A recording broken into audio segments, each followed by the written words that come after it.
Dan seperempat pil peremajaan ini, biarkan keadaannya setelah kembali ke usia sebenarnya seharusnya, dan kemudian di atas itu beberapa tahun lebih muda, jadi sepertinya langsung lebih muda lebih dari selusin tahun pada umumnya.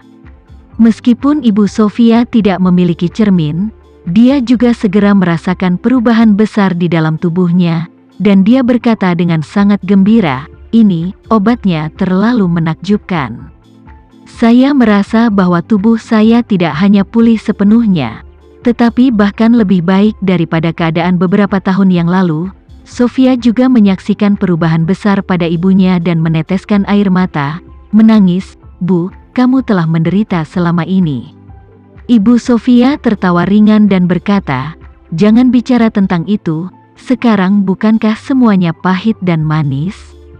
Pada saat ini, Sofia berbalik dan menurunkan cermin indah dari meja samping berusia seabad, berlari kembali dan mengangkatnya di depan ibunya, dan berkata dengan penuh semangat, "Bu, lihat. Tidak hanya tubuh Anda telah dipulihkan, tetapi Anda juga terlihat jauh lebih muda." Ibu Sofia memandang dirinya di cermin dengan wajah tidak percaya, dan kemudian dia tidak bisa menahan diri untuk tidak meneteskan 2 baris air mata panas. Sejak kematian suaminya, dia mengkhawatirkan kesehatan putrinya setiap hari, dan pada saat yang sama, dia harus menghadapi segala macam pengucilan dari keluarga kerajaan. Jadi dia tidak punya energi untuk berpakaian sendiri dan melindungi kondisi kulitnya seperti wanita bangsawan lainnya, jadi dia menua dengan kecepatan yang terlihat oleh mata telanjang hampir setiap hari. Dalam 2 tahun terakhir, dia bahkan tidak berani melihat ke cermin, karena setiap hari dia merasa bahwa dia telah menua beberapa poin lagi, dan sudah memiliki wajah seorang wanita tua. Tetapi dia tidak menyangka bahwa dalam waktu sesingkat itu, seluruh tubuhnya terlihat kembali ke awal 40-an, rambut, kulit, dan nada seluruh orang telah sangat meningkat, seperti mengendarai mesin waktu, cepat kembali ke beberapa tahun yang lalu. Bagi seorang wanita, penampilan dan temperamen benar-benar terlalu penting, jadi dia tanpa sadar menatap Tama, kakinya tanpa sadar berlutut di tanah, dengan penuh syukur berkata, "Tuan Renza, terima kasih telah memberiku kehidupan baru." "Terima kasih," Tama dengan lembut berkata, "kamu melebih-lebihkannya, itu hanya mengangkat tangan, tidak terlalu berlebihan." Ibu Sofia tersedak dan berkata, "Kamu mungkin tidak tahu betapa berartinya semua ini bagi seorang wanita. Di satu sisi, ini membuatku lebih bersyukur daripada menyelamatkan hidupku." Ratu di samping iri, dan pada saat yang sama memikirkan janji yang telah diberikan Tama padanya sebelumnya, dan berpikir dalam hati, Tama berkata bahwa dia akan memberiku sebagian dari pil peremajaan setelah 2 tahun.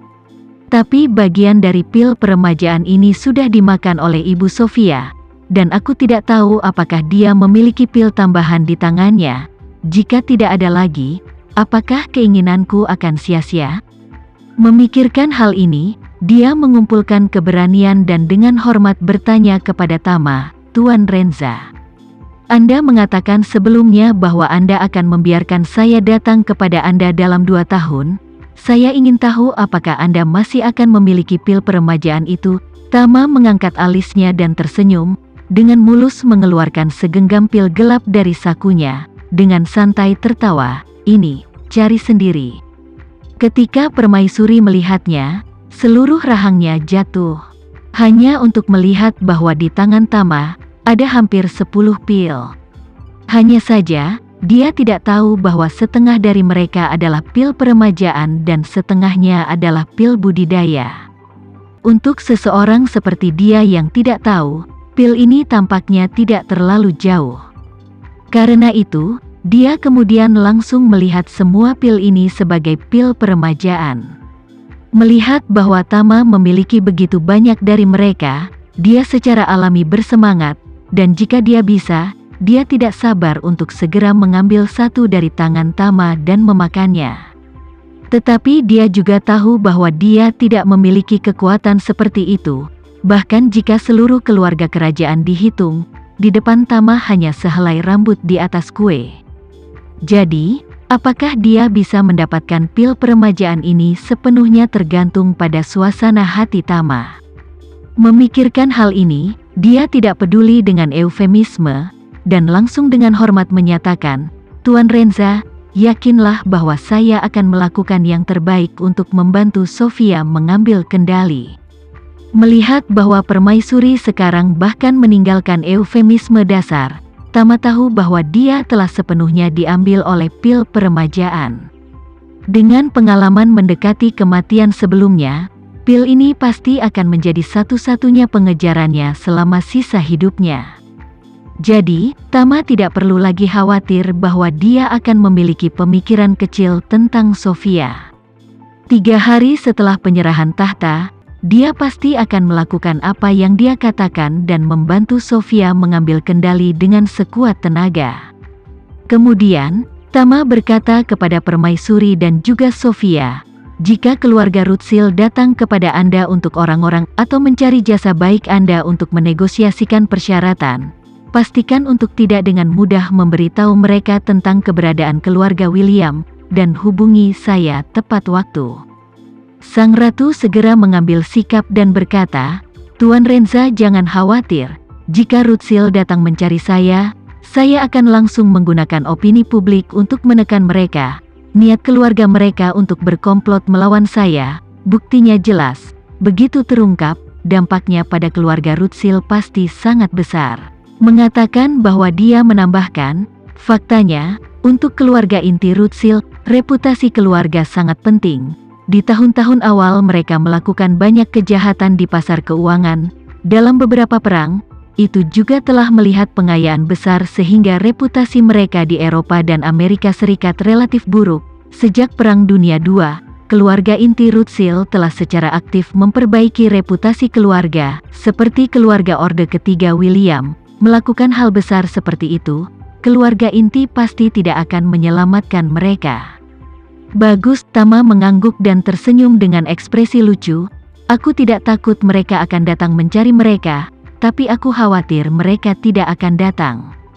Mengatakan bahwa dia menginstruksikan, jika mereka mau melihat, ketika saatnya tiba, beri mereka sedikit informasi melalui saluran lain, agar mereka tahu bahwa keluarga Williams mungkin berada di Suriah. Dengan cara ini, jika mereka masih bisa pergi ke Suriah untuk mencari orang, itu akan lebih baik. Di tanah ekstra hukum semacam itu, Rutsil tidak ada hubungannya. Mereka mungkin pergi ke sana dan mengambil kembali mayatnya. Hampir tidak ada peluang untuk menang. Meskipun keluarga Rutsil sangat kuat, tetapi bagaimanapun juga, di dunia damai barat, ke Suriah, Rutsil tidak dapat mengubah riak apapun. Lagi pula, di tempat seperti Timur Tengah, bahkan militer AS pun bisa menghadapi masa-masa yang tidak pasti, apalagi keluarga seperti Rutsil. Basis Hamid kini kokoh, bahkan Cataclysmic Front tidak bisa turun, Rutsil malah semakin kecil peluangnya. Ini juga alasan mendasar mengapa dia ingin mengirim keluarga Williams ke Suriah. Dengan pengawalan Hamid, sama sekali tidak ada yang salah. Sang ratu mendengar kata-kata Tama dan ketakutan dengan sentakan. "Awalnya saya berpikir bahwa Tama mungkin juga khawatir tentang keluarga Rutsil yang mencarinya. Tapi sekarang, mengapa aku merasa bahwa segala sesuatunya tampak sangat bertolak belakang dengan apa yang aku bayangkan?" Dia terlihat sangat menantikan kedatangan keluarga Rutsil, dan bahkan memberiku perasaan bahwa keluarga William seperti umpan yang dia lempar ke Suriah dan diletakkan untuk memikat keluarga Rutsil. Memikirkan hal ini, hati ratu juga sangat terkejut. Dia benar-benar tidak mengerti mengapa Tama ingin mengejar keluarga Rutsil. Tidak menunggu permaisuri untuk memikirkannya, Tama membuka mulutnya dan berkata, "Sudah hampir waktunya, aku harus pergi."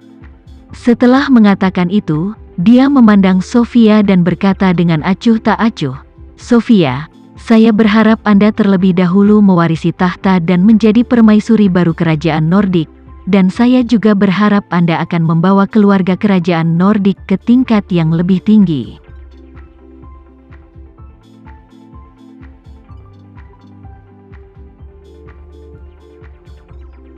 Sekian dulu ya video kali ini, kita lanjutkan lagi videonya di lain waktu.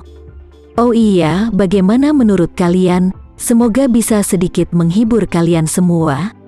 Untuk teman-teman yang baru nonton, jangan lupa subscribe ya, hehehe. Dan kalau teman-teman ada yang ingin gabung langganan, bisa langsung gabung saja untuk dapat fitur yang menarik dan sedikit membantu Mimin. Terima kasih banyak sudah menonton, sampai jumpa lagi, bye.